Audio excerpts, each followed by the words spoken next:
every letter of it happened exactly as it was written. That doesn't change the fact that sexual assault is still a huge issue. Several survivors we've talked to say there is still too much tolerance at UVA, where rape is so misunderstood, there's even a nickname for it.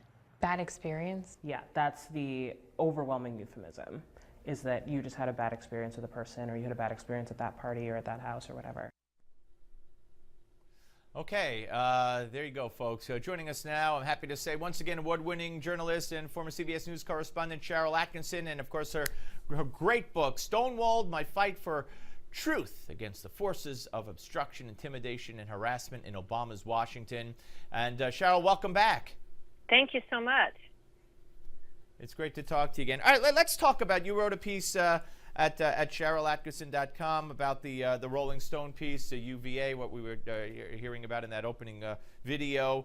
And again, here, the media is almost stepping on each other to make it clear that just because this report has been basically debunked and this woman's story has had cracks and holes and leaks in it tremendously to the point where it may not be true at all, doesn't mean it's not true, doesn't mean this is going on all over the University of Virginia and all over college campuses all over the country.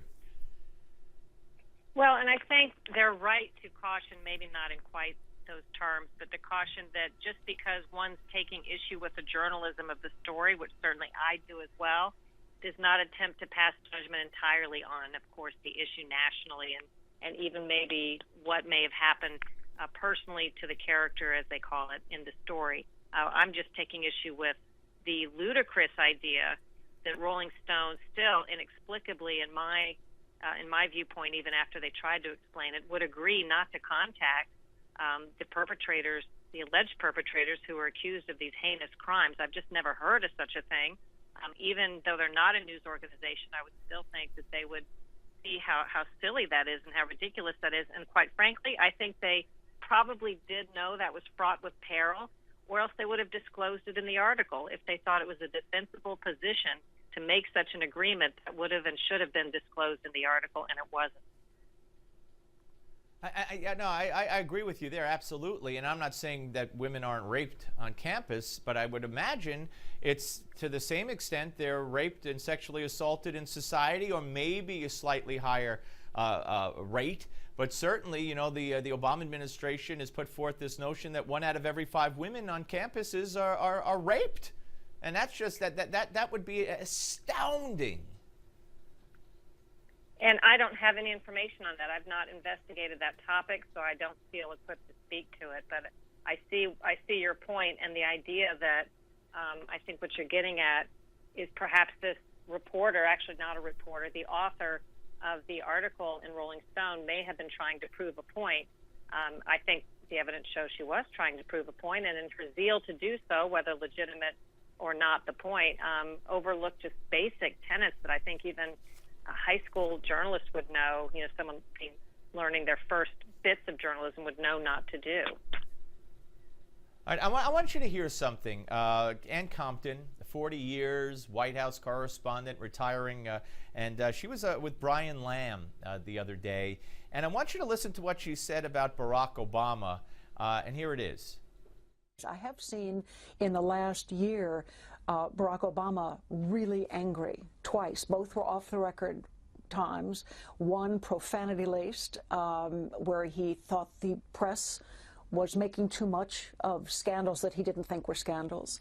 Another where he took us to task for not understanding the limits he has with foreign policy and the way he's dealing with the Middle East and Iraq and Afghanistan. And I don't find him apologetic, but I find him willing to stand up to the press and look him in the eye, even though it was off the record, and just give us hell.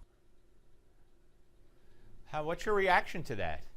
I think, maybe this is just me, this is a personal opinion, that a profanity-laced conversation with professionals in the press by the President of the United States is probably inappropriate. But I think that that's not surprising to me. There have been profanity-laced discussions on their part with members of the Obama administration that they've talked to me about similar things, thinking that coverage that CBS News was giving them and other outlets was not warranted or fair. And they've done this not just with me, but with reporters at Associated Press and other colleagues. So this is a tactic and a strategy.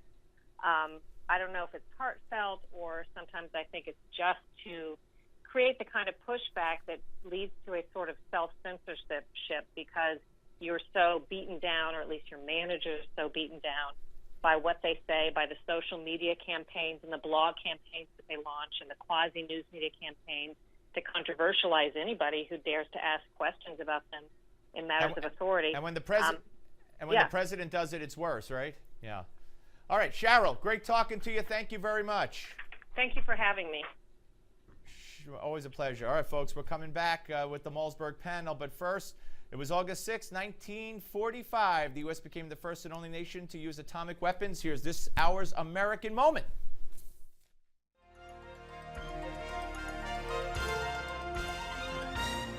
"4 years, 8 months, and 1 day after the Japanese surprise attack on Pearl Harbor, marking America's entrance into World War II, a B-29 bomber nicknamed the Enola Gay dropped the world's first atomic weapon. The date was August 6, 1945. In a split second, the world had entered the nuclear age. Captain Paul Tibbets Jr., in command of the Enola Gay, gave a first-hand account of the events for reporters back home. Well, as the bomb left the airplane, we took over manual control, made an extremely steep turn to try and put as much distance between ourselves and the explosion as possible. With the Japanese refusing to surrender, and Allied intelligence determining that a land invasion of their homeland could result in 1 million Allied casualties, while killing many more Japanese, President Truman ordered the first atomic bomb be dropped on Hiroshima. Dubbed Little Boy, the device exploded 1,900 feet above the awakening Japanese city of Hiroshima, instantly reducing 68,000 of the city's buildings to rubble and annihilating some 80,000 plus people. Despite the devastation, the Empire of Japan again refused to surrender. Consequently, 3 days later, on the 9th, a second atomic weapon was dropped on the city of Nagasaki, with the same devastating results. Still, the Japanese refused to surrender. So a third atomic bomb was being prepared to be dropped on Tokyo itself. On the 15th of August, 1945, the Emperor of Japan had announced the unconditional surrender of his nation. The greatest war known to man was finally over. For Newsmax TV, I'm Bill Curtis, and this is an American Moment.